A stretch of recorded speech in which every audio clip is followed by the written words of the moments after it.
ਪਕਾਣੇ ਥੋੜੀ ਜਿਹੀ ਗੈਸ ਵੀ ਭਰੋ ਥੋੜੀ ਉੱਡਣ। ਕਿਆ ਸਾਹਿਬ ਅਸਲਾਮ ਵਾਲੇਕੁਮ।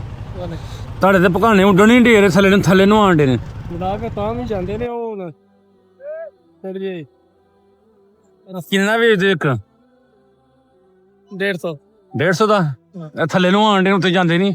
ਉਹ ਤਾਂ ਵਾਹ ਹੁਣ ਆਵੇ ਤੇ ਤਾਂ ਜਾ ਵਾਹ ਥੋੜੀ ਪਿੰਗੋ ਬਾਰੇ ਵੇਚਦੇ ਆ ਜੀ ਬਸ ਦਿਹਾੜੀ ਦਿਹਾੜੀ ਲਾਈ ਜਿਹੜੇ ਬਣ ਜਾਂਦੀ ਦਿਹਾੜੀ ਅੱਛੂ।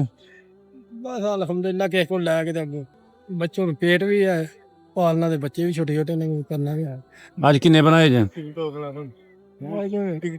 5-6 ਪੀਸ ਵਿੱਚ ਕੋਈ ਦਿਹਾੜੀ ਨਹੀਂ ਬਣੀ ਉਹਦਾ ਰੱਖਿਆ ਜੇ ਅਲਹਮਦੁਲਿਲਾ।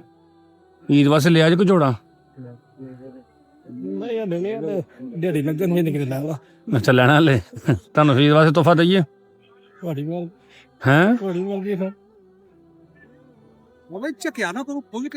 ਇਹ ਬੰਦੇ ਬਾਬੇ ਸ਼ਰਮਾਉਂਦੇ ਪਏ ਨੇ। ਬੰਦੇ ਨੂੰ ਵੇਖ ਰਿਹਾ ਗਏ ਬੰਦੇ ਬੈਠੇ ਗਏ ਹੈਂ? ਅੱਗੇ ਸ਼ਿਵ ਲੋਕਾਂ ਨੂੰ ਦਿੰਦੇ ਕਿੰਨੀ ਉਮਰ ਜੇ? ਅੱਛਾ ਫਰਕ ਨਾ ਬੜੀਆ 50 ਤੋਂ ਉੱਤੇ ਹੀ ਹੋਣ 55 ਆ ਤਾਂ ਰਹੋ ਫਿਰ ਦਾ ਬਾਬਾ ਜੀ। ਇਹ ਲੋ ਆਪਣੀ ਸੂਟ ਪਸੰਦ ਦਾ ਲੁੱਕ ਕਿਹੜਾ ਸੂਟ ਲੈਣਾ ਜੇ?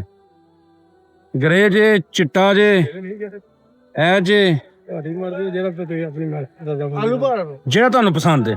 ਉਹ ਤਮੰਨੀ ਦੇ ਅਸਮਾਨੀ ਕਲਰ ਲੈਣਾ ਜੇ ਇਹ ਚਾਰ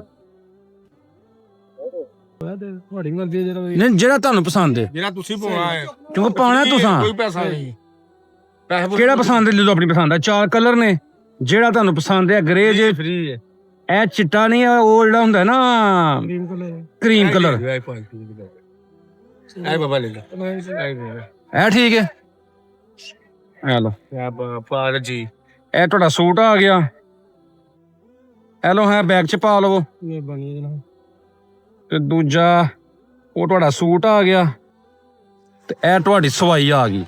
ਠੀਕ ਹੈ ਇਹ ਸੂਟ ਦੀ ਸਵਾਈ ਇਹਦੇ ਵਿੱਚ ਇਸ ਈਦ ਤੇ ਤੁਸੀਂ ਪਾਉਣਾ ਠੀਕ ਹੈ। ਧੋਬੀ ਦਾ ਕੰਮ ਕਰੀਏ ਧੋਬੀਆਂ ਦਾ ਕਿੱਥੇ ਹੁਣ ਨਹੀਂ ਹੁੰਦਾ ਹੁਣ ਨਹੀਂ ਹੁੰਦਾ ਮਜਬੂਰੀ ਹੁਣ ਨਹੀਂ ਹੁੰਦਾ ਗਰਮੀ ਬੜੀ ਹੈ ਇਸਤਰੀ ਨਹੀਂ ਚੁੱਕੀ ਹੈ।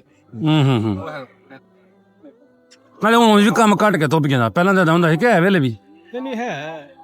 ਅੱਛਾ ਉਮਰ ਹੋ ਗਈ ਹੁਣ ਹੁੰਦਾ ਨਹੀਂ। ਚਲੋ ਅੱਲਾ ਖੈਰ ਕਰੇਗਾ। ਲੋ ਫਿਰ ਆਪਣੀ ਦੁਆਵਾਂ ਯਾਦ ਰੱਖਿਓ ਰੱਬ ਰਾਖਾ। ਲੋ ਭਾਈ ਸਾਹਿਬ